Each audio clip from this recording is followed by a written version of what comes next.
I've had 49 chemos in 36 months, which I know my doctor often talks that he's like, I've got one patient who's had 150. And I'm like, whoa! Before I get out of bed, of course, one of the first things I think about is I have cancer and I know God's in control. So then I put on my armor for the day, usually say the Lord's Prayer, and then get up and begin my day. And when I'm not feeling bad, then, you know, I don't dwell on it. I'm not allowed myself to, I don't know exactly, just ask a lot of why questions. Until lately, maybe. This last chemo's been really hard. And I know we're on the third round, and I don't know what all is left. So I look at my grandchildren, and I just so badly think, Lord, they're just so young. And then I think they need Him, not me. So I want to be able to live this health journey out. So the legacy that I leave for them is Lovey, that's my name, they call me Lovey, is Lovey never gave up, and she loved Jesus. And that was the whole point, possibly, of this whole thing, is for God to lead me to people that I can encourage. So that's right. I was praying for my friend. She my is sweet, one sweet of my friend. prayer warriors I am in the chosen. neighborhood. That's I'm right. chosen to pray. She walks through the neighborhood and just Praise. knows, is so friendly and prays over different people as she No, I walks. pray for My everybody. purpose is my prayer warriors. Encourage them and to love them as they pray for me. She's an encouragement to a lot of people. Yeah. So pretty amazing. And I'm blessed to have the job I have to be able to support her. You know, I'm retirement age, but you know, I maintain working for the insurance because of just the sheer cost of what it takes for her treatment. You know, and I work from home. I've worked from home for 15 years, and we're together all the time, and we can't get enough time together. I think it's an honor. I mean, you know, for me to do what I do for her.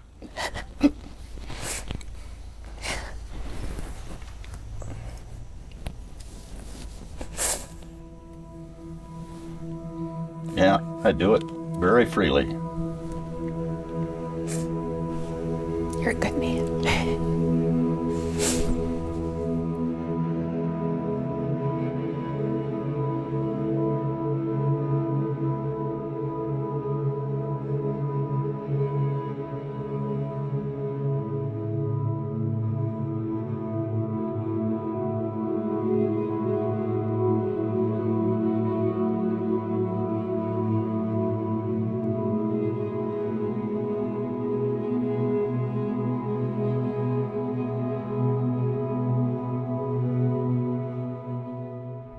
It would be interesting probably to go back and look over the last 3.5 years how many trips down to the Cancer Center on Ferris Road.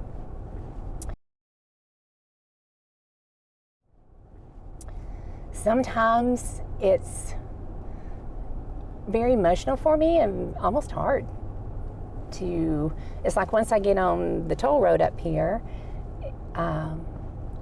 it is hard to go. So I have to really tell myself that on this side of heaven, my healthcare team and what they do for me and what they mean to me, that I know that God has given me the very, very best. I honestly believe the longer I'm in my cancer journey, or as my healthcare team, I'll say, says a chronic illness, there's more fear than there was in the beginning. I had no clue what to expect.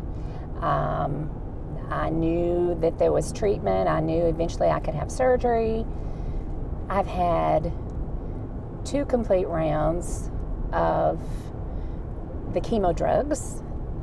I have tried PARP inhibitor. I have done 6 months of immunotherapy, which I wound up with a bowel blockage. So now that I know more and I've experienced more, and I know I'm officially on my 3rd rounds of all the chemos, there's more fear in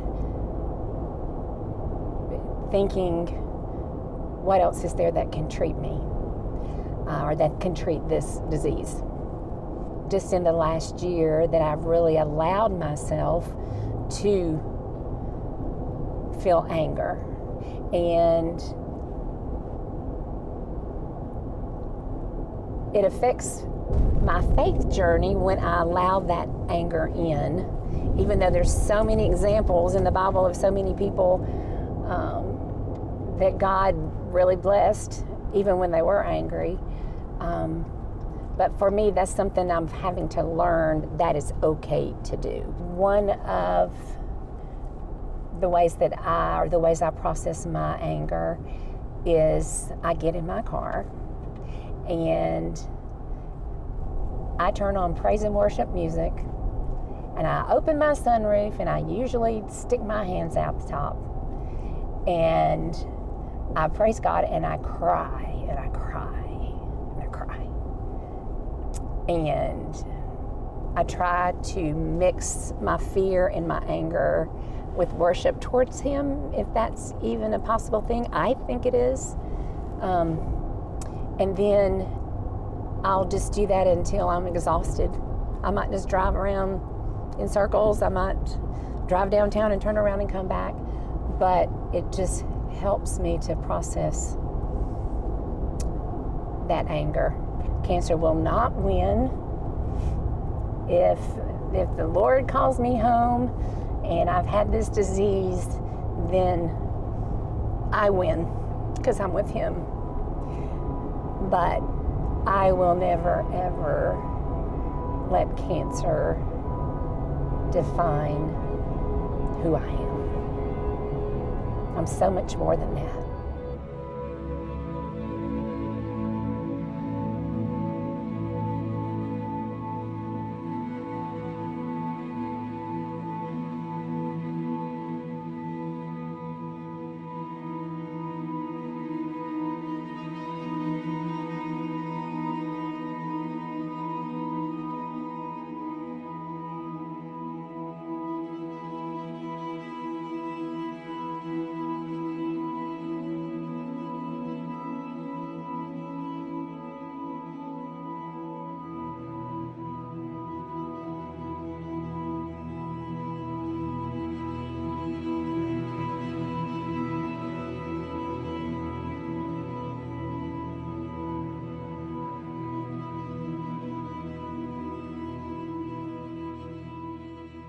That's okay. One more second. Oh no. Okay. Okay. You awesome. rolling? Awesome. Put it in there. You kind of just want to update us. Okay. Awesome. Amazing news. Immunotherapy! Yay, yay. So he feels like I've had a drop in my markers, my tumor markers, CA-125, but I'm also reaching a point where I'm having some toxicity from the chemo, from so many chemos. So he thinks it's the perfect time. And there's more and more information out about immunotherapy and with my type of cancer, how there's great results. So next week, we're gonna start immunotherapy. Woo, I'm so excited. I know, yay. So it was a great visit. Yes, it's super exciting.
Can you look at the camera, Luke? Come back over here for a minute. Come here. I'll show you something. I'm gonna show you. Come look at the butterfly. Y'all see the butterfly? You like the butterfly? You want to get back on the swing? Okay, sit down. She is very well loved by the grandkids, and they absolutely love spending the time with her. They love even the thought of she's going to come over tomorrow, and they really look forward to that time with her just because she is so genuine. She takes the time to listen to them, get on the floor and play with them, as opposed to what I feel like society is these days is just, let them play on the ground by themselves. So she's very engaged with them, and that's what I love about her. Don't lean back too far. I don't think cancer has changed her at all. She's actually put the foot on the throttle even more, doing more of what she even loves to do. It doesn't really stop with just cooking food or this baby needs some food or some clothes. It's really just accentuated even more of who she is because of what she's going through, and I love that about her. I just want her to know that she's got this. She has the doctor, she has the support, she has the prayer, she has the church, she has the friends. She's got this. We need her anyway, so yeah, she's got it.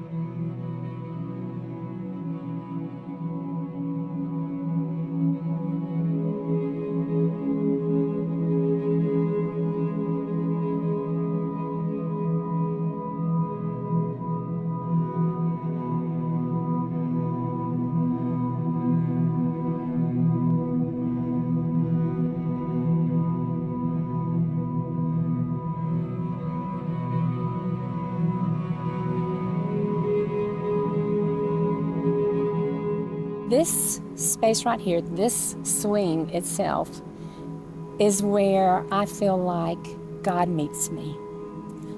The very first time I sat down here, I immediately felt a peace that I think is one of the whole purposes of the Survivor Park, is for us as Survivor to find something different than we have out in the business of our treatments or just the business of everyday life.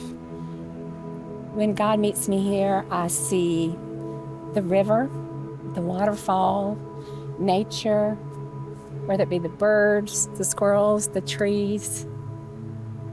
But it grounds me in my purpose in this journey.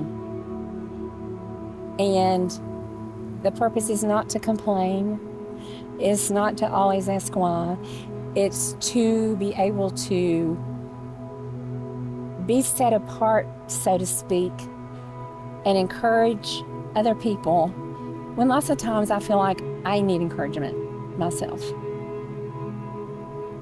So it's great to come down here and just regroup your thoughts, regroup your spirituality. Nature does that. Seeing the lion statue, seeing the beautiful girl with the butterfly dress. Those are all things that remind us that God our Father is strong like the lion, and He's here. He hasn't left. And in times of difficulty, if we come here, there are those things that have been specifically set up to encourage us and give us peace. So this area right here is almost feels like a holy area for me, because I know I can come here, I can shed my tears in the river, or I can raise my hands to God at His nature and just go, Jesus, I trust you.